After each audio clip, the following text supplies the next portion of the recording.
Hello दोस्तों, maths academy में आपका स्वागत है। चले क्वेश्चन देखिए आप लोग, बड़ा इंपॉर्टेंट क्वेश्चन है और काफ़ी बार एग्जाम में देखो पूछा हुआ है। एसएससी, सीपीयू, एसआई जैसे एग्जाम में भी आया हुआ है।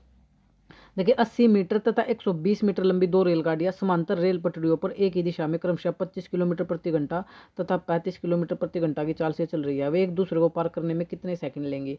देखिए ये आप लोगों के रेलगाड़ी वाले क्वेश्चन है।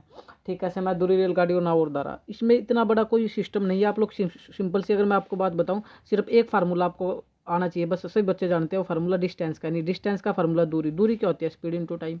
ध्यान से देख ले भाई, मैं हिंदी में भी लिख देता हूँ फिर, क्योंकि पूरा का पूरा क्वेश्चन जो है ना सिर्फ फार्मूला बेस्ड है। जितना भी है आप लोगों का, चाल गुना समय, बस ये लगना, इसके अलावा कोई फार्मूला इसमें नहीं है। दूरी क्या होती है? चाल गुना समय। बच्चा बच्चा जानता है नहीं। दूरी क्या होती है? Distance, speed into time. बस इसका ही फायदा आप उठा करके ये क्वेश्चन आराम से किया जा सकता है। वो कैसे देखें, इसने कितने बोली है? जो ट्रेन की, जो ट्रेन लंबी यानी डिस्टेंस, लंबी का मतलब दूरी, तो डिस्टेंस कितनी होगी ट्रेन की वो आप लोग देख लो। 80 मीटर और 120 मीटर, 80 मीटर और 120 मीटर, इसको ऐड कर दो तो टोटल कितनी लंबी ट्रेन होगी? 200 मीटर। कितनी होगी? 200 मीटर। समझ आई? यानी इन दोनों को ऐड कर लो। 80 मीटर था, 120 मीटर लंबी दो रेलगाड़ियां दे रखी थी, तो दोनों को ऐड कर दी तो इनकी लेंथ कितनी होगी रेलगाड़ी की? 200 मीटर। फिर क्या बोला? ये एक ही दिशा में जाती है। किस स्पीड से जाती है? एक ही दिशा में, वो स्पीड लिख दो। यानी वो चाल क्या है? एक ही दिशा में जा रही है। एक 35 किलोमीटर प्रति घंटा और एक 25 किलोमीटर प्रति घंटा। अब इसको भी आपको पता है, जब रेलगाड़ी एक ही दिशा में जाती है तो चाल घटती है, और जब विपरीत दिशा में आती है, एक दूसरे की ओर आती है, तो चाल जुड़ती है। ये तो आपको याद ही रखना पड़ेगा। जब जो रेलगाड़ी है, इस चीज़ को ध्यान से देखना भाई, जब रेलगाड़ी जो है एक ही दिशा में जाती है तो चाल यानी जो स्पीड है वो घटती है। तो स्पीड घटाकर कितनी आई? 10। क्या रखी थी? किलोमीटर प्रति घंटा, किलोमीटर प्रति घंटा। तो जो स्पीड आई किलोमीटर प्रति घंटा आई। क्या आई? किलोमीटर प्रति घंटा। ठीक है।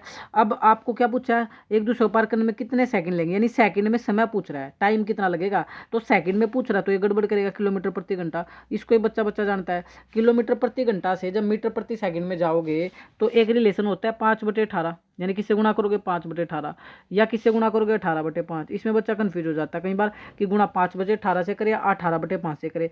देखिए किलोमीटर प्रति घंटा से छोटे में जा रहे हो, छोटे में जा रहे हो तो छोटे से गुणा होगी, यानी 5 से गुणा होगी। 5/18 सिंपल।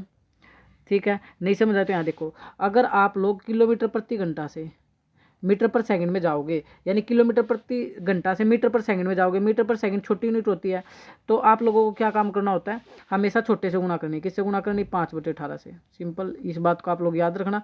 जब आप बड़े से छोटे में जाओगे तो ऊपर छोटा ही आएगा। बड़े से किस में जा रहे हैं? छोटा में, तो छोटा आएगा। लेकिन आप मीटर पर सेकंड से जाओगे, मीटर पर सेकंड से किलोमीटर पर छोटे से बड़े में जाओगे तो ऊपर 18 आएगा और नीचे क्या आएगा? 5 आएगा। ये रिलेशन आप लोग याद रखना। यानी छोटे की तरफ जाओगे तो छोटे से गुणा करनी, बड़े की तरफ जाओगे तो बड़े से गुणा करनी। ये कंसेप्ट है ओनली। अब आप आराम से फार्मूला लगा सकते हो। आपको समय चाहिए, और समय का फार्मूला आप लोगों को पता ही है। समय का फार्मूला क्या होगा? डिस्टेंस अपॉन स्पीड, दूरी बटे चाल। दूरी बटे चाल, दूरी कितनी थी सर? 200 मीटर। दूरी कितनी थी? 200 मीटर। और स्पीड कितनी आई, यानी चाल कितनी आई आप लोगों की? चाल आ रही है 10 गुणा 5/18। 10 गुणा 5/18, 10 गुणा 5/18। जो बटे वाला 18 है, ये नीचे जो 18 है, आप लोग इसको भी जानते हो हमें अच्छे से। 200 भाग में 10 गुणा में 5, जो नीचे वाला 18 कहाँ चल जाएगा? ऊपर। और आप आराम से क्वेश्चन कर सकते हैं। तो 1 0 से काट दो 1 0, 5 × 5, 5 चौका 20, तो 18 चौक 72, 18 चौक 72।